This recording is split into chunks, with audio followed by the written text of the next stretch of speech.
सबसे पहले भगवान भोलेनाथ के चरणों में प्रणाम करती हूँ, मेरा प्रणाम स्वीकार हो। आदि शक्ति माँ भवानी गौरा के चरणों में प्रणाम करती हूँ, मेरा प्रणाम स्वीकार हो। सभी देवी देवताओं के चरणों में प्रणाम करती हूँ, मेरा प्रणाम स्वीकार हो। आप सभी गुरु भाई गुरु बहनों के चरणों में प्रणाम करती हूँ, मेरा प्रणाम स्वीकार हो। गुरु भाई गुरु बहनों, आप लोगों के सपोर्ट से, आप लोगों के साथ से महादेव की कथा और शिव शिष्यों तक पहुंचती है। तो आप लोगों से यही निवेदन है कि आप लोग कथा को ज़्यादा से ज़्यादा शेयर किया करिए, ताकि महादेव की कथा और शिव भक्तों तक पहुंच सके।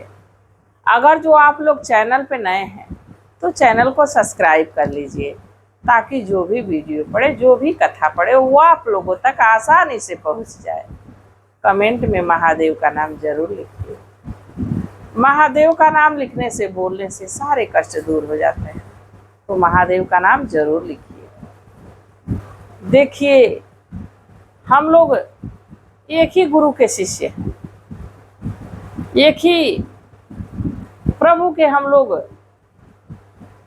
शिष्य हैं। तो प्रभु के मार्ग पे चलते हुए, प्रभु के रास्ते पे चलते हुए प्रभु की चर्चा करना ही चाहिए, भजन करना ही चाहिए। देखिए, एक बार एक सभा में कथा हो रही थी, ऐसे ही शिव चर्चा हो रही थी। तो एक गुरु भैया थे, वो गुरु भैया शिव चर्चा में जाते थे। वो शिव को अपना गुरु बनाए हुए थे। उनका लड़का बड़ा पढ़ा लिखा था, एमबीए किया हुआ था। एक दिन घर आया तो देखा कि पिताजी हर एक दिन पे, हर 2 दिन पे कहीं ना कहीं शिव चर्चा में जाते हैं, 3 घंटा 4 घंटा वहां समय व्यतीत करते हैं। तो एक दिन कहा, ये बताइए पिताजी कि ये कथा सुनने से आपको क्या मिल जाता है, फालतू समय क्यों बर्बाद करते हैं? कोई काम काज करते तो कुछ फायदा भी होता है। गुरु भैया को बड़ा तकलीफ हुई कि देखो तो, हमारा बेटा एक तो अपने पूजा पाठ करता नहीं है, और दूसरा हमको भी रोकना चाहता है। वो अगले दिन गए शिव चर्चा में, जाके एक महात्मा जी से कहे, एक गुरु भैया से कहे कि हमारा बेटा ऐसे ऐसे कह रहा था कि अगर जो कोई काम करते तो कुछ फायदा होता है, ये 3 घंटे शिव चर्चा सुनने से क्या आपको मिलता है? महात्मा जी कहे कि ऐसा है कि अगले दिन आप अपने बेटे को हमारे पास लिवा के आइए। आएगा तो नहीं, पर उसे जरूर लेके आइएगा। अब गुरु भैया गए, अपने बेटे से कहे, बेटा कहा आप जाते हैं तो अपना तो समय बर्बाद करना है, चाहते ही हैं। ये बताइए, हम पढ़े लिखे होके और जाएंगे अपना समय वहाँ बर्बाद करने, परेशान होने हम जाएंगे? तो पिता के समझाने पे वो जाने के लिए तैयार हो गया, गया। महात्मा जी को पिता के कहने पे प्रणाम किया, वहाँ बैठा। जब पिताजी वहाँ बैठ गए, वो भी वहाँ बैठ गया, तो महात्मा जी से सवाल किया कि ये बताइए कि आपको ये कथा सुनाने से क्या मिलता है, और लोग यहाँ बैठ के अपना समय बर्बाद कर रहे हैं, आखिर क्यों ऐसा आप लोग फालतू का काम करते हैं? महात्मा जी कहे कि बेटा तुम तो पढ़े लिखे हो, लग रहा है ज़्यादा जानकार हो, ये बताओ तुम अपने समय में क्या क्या करते हो, अपना समय कहाँ कहाँ खर्च करते हो? तो कहा, सुबह उठता हूँ, नहाता हूँ, धोता हूँ, ऑफिस जाता हूँ, काम करता हूँ, शाम को घर आता हूँ, इसके बाद भोजन करता हूँ, सोता हूँ। 8 घंटे सोना जरूरी है, सोता हूँ, इसके बाद फिर सुबह उठता हूँ तो अपना काम काज करता हूँ, जैसे रोज की दिनचर्या हमारी है। तो महात्मा जी कहे कि सोते क्यों हो? तो लड़का कहा कि सोता इसलिए हूँ कि हमको, हमारे शरीर को ऊर्जा मिले कि अगले दिन हम अपना कार्य सही ढंग से कर पाए। तब महात्मा जी समझाए कि देखो, जैसे तुमको ऊर्जा मिलती है, तुम अपना समय सो के काटते हो, वैसे ही जितने शिव के भक्त हैं ये शिव चर्चा सुनते हैं, उनको उससे ऊर्जा मिलती है और वो सालों साल अपने काम को ऊर्जा के साथ भजन गाते हुए, महादेव को याद करते हुए, नमः शिवाय का जाप करते हुए कर लेते हैं। और जहाँ तक कथा सुनाने की बात रही, तो देखो इस 3 घंटे में हमारी कथा को हजारों लोग आके सुनते हैं। तो इन 3 घंटों में उन हजारों लोगों में से कोई ना कोई जरूर ऐसा व्यक्ति रहेगा कि उससे कुछ गलत काम हो जाएगा। कम से कम उन 3 घंटों में भगवान का नाम तो जप रहा है, भगवान को तो याद कर रहा है, तो उसका जीवन सुखमय हो जाएगा। MBA पढ़े लिखे लड़के को ये बात खूब अच्छे से समझ में आ गई। कहा, महात्मा जी आज से मैं भी शिव को गुरु बना लिया, आज से हमारे भी गुरु शिव हैं और मैं भी समय निकाल के शिव की आराधना और पूजा करता रहूँगा। तो देखिए हमारे शिव, हमारे महादेव, देवों के देव ऐसे देवता हैं कि इनको अगर जो मना लिया जाए, प्रसन्न कर लिया जाए, तो ये सारे कष्टों का निवारण कर देते हैं। एक कुम्हार भाई थे। कुम्हार भाई बर्तन बनाने का काम करते थे, मिट्टी के बर्तन बनाते थे और बेचते थे। तो वो रोज 30 मूर्तियां भगवान की बनाया करते थे। कृष्ण भगवान की बनाते थे, भगवान राम की बनाते थे, माँ दुर्गा की बनाते थे, माँ लक्ष्मी की बनाते थे, मतलब सभी भगवानों की प्रतिमा भी वो बनाते थे मिट्टी की। और जब बाजार में बर्तन बेचने जाते थे तो मिट्टी के बर्तन के साथ एक मूर्ति फ्री दे दिया करते थे। तो लोगों का उत्साह बढ़ता था कि देखो मिट्टी का बर्तन खरीदने पर एक भगवान की मूर्ति फ्री में मिलती है, कितना बढ़िया है। इस तरह कुम्हार का सारा बर्तन अक्सर बिक जाया करता था। तो इस बात से महादेव बड़ा प्रसन्न थे, क्योंकि वो दोनों पति पत्नी शिव भक्त थे। कुम्हार और कुम्हार की पत्नी दोनों शिव भक्त थे। वो लोग बड़ा प्रसन्न अपने जीवन में रहते थे। महादेव एक दिन बैठे हुए थे, मुस्कुरा रहे थे उसके इस काम पे कि मूर्तियां बना के बेचता है, और बेचता क्या है, बर्तन के साथ फ्री में देता है। भगवान का प्रचार कर रहा है, भगवान का ये एक तरह से भगवान को घर घर में पहुंचा रहा है। तो मुस्कुरा रहे थे भगवान। तभी उधर से नारद आए। नारद जहाँ आते हैं वहाँ बात बनी भी रहे तो बिगड़ती ही है। अब नारद जी पहुंचे। नारद जी पूछे, भगवान बड़े मुस्कुराए जा रहे हैं। अब नारद जी से भगवान कहते हैं कि एक पृथ्वी पे ऐसा शिष्य है कि सारे भगवान का वो प्रिय है, सभी भगवान लोग उसको मानते हैं, वो परम शिष्य भगवान का है।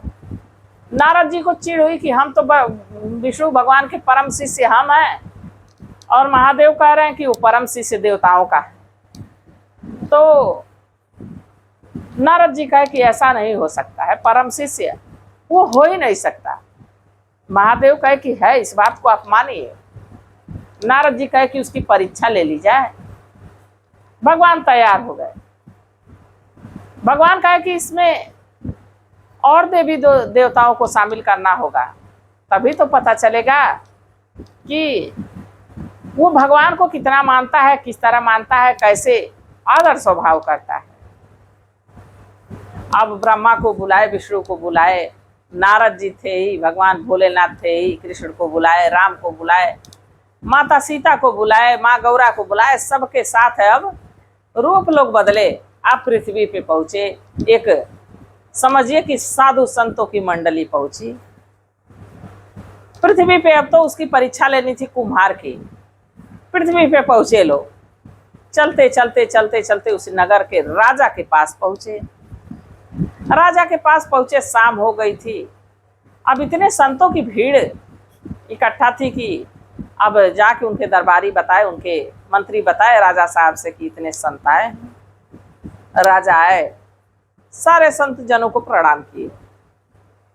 फिर संत लोग कहे कि ऐसा है कि हम लोग आपके यहाँ रात रुकना चाहते हैं। राजा कहे कि आप लोग शौक से रुकिए, हम आपके रहने की व्यवस्था कर देते हैं।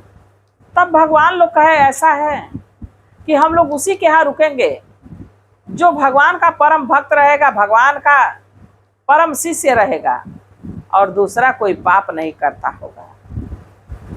तो राजा सोचने लगे कि पाप तो हमसे आए दिन होता रहता है, जानबूझ के नहीं होता है पर अनजाने में होता रहता है। कोई अपनी फरियाद लेके आता है, कोई अपनी फरियाद लेके आ जाता है, तो फैसला करने में कोई ना कोई हमसे पाप हो ही जाता है। तो राजा कहे ऐसा है कि प्रभु हम तो पापी हैं, हमसे पाप तो होते रहते हैं।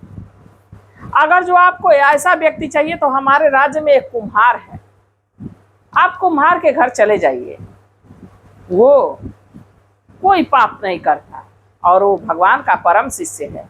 क्योंकि हमारे राज्य में वो प्रसिद्ध है कि बर्तनों के साथ भगवान की मूर्तियां भी फ्री में दिया करता है। अब देखिए, अब सारे संत जन चल दिए ब्राह्मण के कुम्हार के घर। कुम्हार के दरवाजे पर पहुंचे, अलख जगाने लगे। शाम हो गई थी, कुम्हार घर में से निकला। जब इतनी संतों की भीड़ देखा तो बड़ा अपने आप को रोक नहीं पा रहा था, जैसे लग रहा था कि मानो वो स्वर्ग में है और भगवान लोग सभी लोगों का दर्शन कर रहा है। पर वो ये नहीं जानता था कि ये भगवान तो ही हैं। अब संत लोगों को देख के बड़ा प्रफुल्लित हुआ, बड़ा खुश हुआ। कहा कि संत लोग आप लोग बैठिए, हम आपकी जलपान की व्यवस्था करते हैं। सारे संत लोग कहे कि जलपान की नहीं व्यवस्था करो, भोजन की व्यवस्था करो, हम लोग तुम्हारे यहाँ आज रात रुकने वाले हैं। अब कुम्हार बड़ा चिंतित हुआ, कहा जलपान करा देते, बहुत लगता तो मीठा लगता, कुछ पानी लगता, गुड़ देते, पानी पिला देते। अब इतने संतों को मैं भोजन कहाँ से कराऊंगा? आज 4 दिन से तो बारिश हो रही है, बर्तन बिका नहीं है, अनाज घर में इतना पर्याप्त है नहीं, मैं कहाँ से इनके लिए भोजन की व्यवस्था करूं? अपनी पत्नी से कहा। उसकी पत्नी कही कि देखिए कोई ना कोई प्रबंध करिए, आखिर संत जन अपनी इच्छा जाहिर कर रहे हैं, आखिर संत जन को बुरा लगेगा, संत जन की सेवा करना भी जरूरी है। कुम्हार कहा रुको, मैं कोई बात सोचता हूँ, जाता हूँ राजा के दरबार में, कुछ अनाज उधार लेके आता हूँ और संत जन को भोजन बना के खिला देना है। तुम तब तक गाय का दूध निकाल के रखो, मैं जाता हूँ, कुछ प्रबंध करता हूँ। अब कुम्हार पहुंचा राजा के दरबार में। राजा से कहा, राजा साहब हमारे घर संत जन पधारे हैं, हमको थोड़ा चावल दे देते तो बड़ी कृपा होती, मैं आपका काम काज करके आपका पैसा चुका दूंगा। राजा कहे कि मैं चावल तो दूंगा, बाकी समय आने पे जो चाहूंगा वो तुम करोगे तब। कुम्हार मान गया, कहा आप जो काम हमसे करवाना चाहें वो काम करवा सकते हैं, आप पहले हमको चावल दे दीजिए। राजा आदेश दिए सैनिकों से, चावल मिल गया। चावल लेके भागा दौड़ा कुम्हार अपने घर पहुंचा, पत्नी को दिया, कहा भाग्यवान खीर बनाओ, मैं तब तक केले का पत्ता काट के लाता। अब कुम्हार गया, केले का पत्ता काट के ले आया। उधर उसकी पत्नी बड़े भाव से भजन गा गा के भजन और खीर को बनाई। खीर बन के तैयार हो गई। कुम्हार गया, संत जन आप लोग चलिए आसन विराजिए, भोजन तैयार है। अब सभी देवी देवताओं को बैठाया और सबको केले के पत्ते पे खीर परोसा। भगवान लोग बड़े चाव से उस खीर को खाए। खीर खा लिए। अब सोने का प्रबंध किया। सोने में अब कहाँ से इतनी चारपाई लाता, कहाँ से इतने बिस्तर लाता? क्या किया कि धान पीट के, आप लोग धान जानते होंगे जिसमें से चावल निकलता है, धान का पुआल था, उसको पुआल बोलते हैं, जिसपे धान का फल लगता है, जिसमें से चावल निकलता है, उसका डंठल, उसको पुआल बोलते हैं। डंठल को, उस पुआल को बिछाए और सभी संत जनों को वहां सोने के लिए कहे। संत जन बड़ा खुशी खुशी, मानो गद्दा लगा हो, सारे भगवान लोग उस पर विश्राम किए। अब नारद जी को मन में तो छटपटी मची हुई थी कि ये तो अपने परीक्षा में पास हो गया। अब देखिए भगवान लोग तो वहां से सुबह उठे और नारद को इशारा किए, वहां से अनुमति लिए और चल दिए। नारद को ये लगने लगा कि देखो ये अपने परीक्षा में पास हो गया है, अब तो सारे भगवान इसी को अपना प्रिय मानेंगे, इसको ऐसा करता हूं कि इसको बड़ा दंड मिले।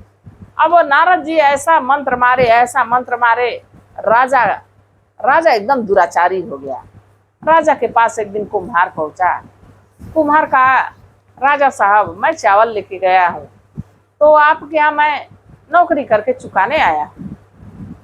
राजा कहे कि देखो कहे थे कि तुम हमारे आदेश के अनुसार काम करोगे, तो जाओ हमारी कुछ जमीनें हैं उस पे तालाब खोदना है, और तालाब इतना बड़ा होना चाहिए कि उसमें 200, 300, 400, 500 लोग एक बार में स्नान कर सके।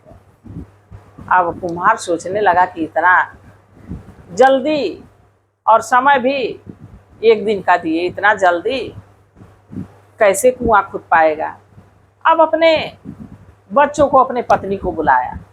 कुम्हार लग गया वो उस तालाब को खोदने। जब तालाब को खोदने लगा तो महादेव ये सारी बात देख रहे थे। अब जहां एक रोड़ी उठना था तहां मारे ट्रक के ट्रक मिट्टी उसमें से निकल गया।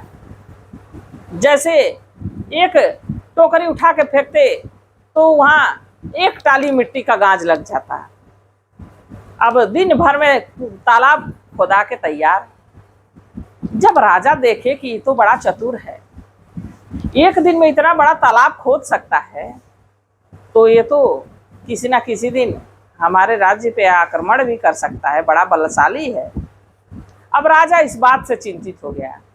राजा सोचा कि इसको मार दिया जाए। अब एक दिन क्या किया, कुम्हार को बुलाया और कुम्हार को उसी तालाब के पास ले गया कि बड़ा सुंदर तालाब खोदे हो, चलो तालाब पे चलते। और ले जाके राजा उस तालाब में उस कुम्हार की मुंडी काट के उसी तालाब में धक्का दे दिया। उसी में कुम्हार चला गया। तालाब बहुत गहरा था, उसी में डूब गया। अब उसकी पत्नी रो रही है, छटपटा रही है। एक दिन बीता, 2 दिन बीता, 3 दिन बीता, पति नहीं आ रहा। ये सारी लीला महादेव और सारे भगवान देख रहे थे। भगवान लोग समझ गए कि नारद की लीला है, नारद ने ऐसा किया। अब तुरंत भगवान भोलेनाथ नारद को बुलाए। कहे, नारद तुम अपनी ईर्ष्या में, अपने चिढ़ में हमारे शिष्य को इतनी बड़ी सजा दिए हो। हम तो तुमको बड़ा दयावान समझते थे। और जब नारद मुनि को अपनी गलती का एहसास हुआ कि वो तो एक मानव है और मैं तो एक देवता के साथ रहने वाला देव ऋषि हूँ, हमको ऐसा कृत्य नहीं करना चाहिए, पछतावा उनको होने लगा। उनके आंखों से अश्रु गिरने लगे। महादेव कहे कि अब इसका पश्चाताप तुमको करना पड़ेगा। अब नारद मुनि पृथ्वी पे रूप बदले और साधु का रूप बनाए आए। अब जाके उसी तालाब पे अपना आसन जमाए और अपनी माया से उस कुम्हार को उस तालाब से निकाले, वो भी जीवित। अब वहां बैठ के लगे नारायण नारायण नारायण का भजन सुनाने। अपनी सितार छेड़ दिए थे। चारों तरफ से लोग, वहां भीड़ लगने लगी। धीरे धीरे कुम्हार के घर भी ये बात पहुंची कि अरे कुम्हार के साथ एक ऋषि आए हैं, बड़ा ही सुंदर भजन सुना रहे हैं। उसकी पत्नी सुनी, दौड़ी भागी वहां पहुंची। अरे जी, आप कहाँ चले गए थे? हम तो आपको खोज रहे थे, हम इतने परेशान थे, बच्चे इतने परेशान थे, आप कहाँ चले गए थे? तो कुम्हार कहा, ऐसा है भाग्यवान कि मैं सो गया था, इसी तालाब के पास सो गया था। बाकी तो ये तो इन ऋषिवर का धन्यवाद है कि ये आए और भजन सुनाए, तब मैं जगा। पत्नी बड़ा प्रसन्न हुई। सारे भगवान लोग कुम्हार को ऐसा आशीर्वाद दिए कि कुम्हार अब अपनी पत्नी के साथ जब घर लौटा तो रोज फिर अपने उसी तरह बर्तन बनाता। अब एक बर्तन बनाता तो 4 बर्तन तैयार होता, एक बर्तन बनाता 4 बर्तन तैयार होता। धीरे धीरे अब जो कुम्हार था बर्तन बेच के इतना बड़ा व्यापारी बना बर्तनों का। मिट्टी के बर्तन से तरह तरह के डिजाइनर बर्तन बनाता, भगवान की मूर्तियां बनाता, प्रसिद्ध हो गया, उसकी मांग हो गई, उसके घर में धन दौलत सब कुछ हो गया। तो जब भगवान की जिस पे कृपा हो जाए, जिसपे भगवान की दया हो जाए, वो इस लोक से जाके भी वापिस आ जाता है। उनकी छत्र छाया में अगर जो उन पे विश्वास रहे, भरोसा रहे। तो गुरु भाई गुरु बहनों, आप लोगों को कथा कैसी लगी जरूर बताइएगा। मैं भी महादेव से प्रार्थना करती हूँ कि हे भोलेनाथ, हे शिव गुरु, जो इस कथा को देख रहा है, सुन रहा है, सब पे अपनी दया दृष्टि बनाए रखिएगा, इसी कामना के साथ। हर हर महादेव।